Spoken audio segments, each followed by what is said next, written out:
Pengacara kondang Hotman Paris mengaku kecolongan uang senilai ratusan juta rupiah. Pelaku pencurian uang tersebut yakni manajer dari resto ramen Hotman di Tajur, Bogor Timur. Hal ini diungkap oleh Hotman Paris sendiri melalui unggahan Instagram pribadinya. Hotman Paris menyebut uang ratusan juta yang dibawa kabur karyawannya merupakan hasil penjualan di salah satu kedai ramen miliknya. Atas kejadian ini, Hotman Paris melaporkan ke pihak berwajib dan berharap polisi segera menangkap pelakunya.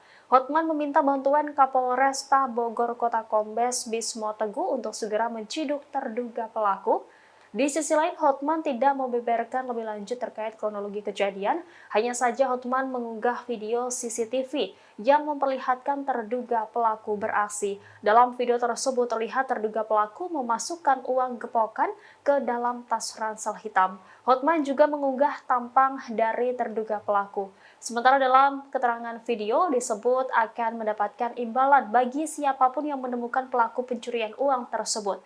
Diketahui peristiwa ini terjadi di tengah kesibukan Hotman Paris bertarung di Mahkamah Konstitusi untuk melawan gugatan Pilpres 2024. Hotman menjadi salah satu tim pembela paslon nomor urut 2 Prabowo Subianto Gibran Raka Buming Raka.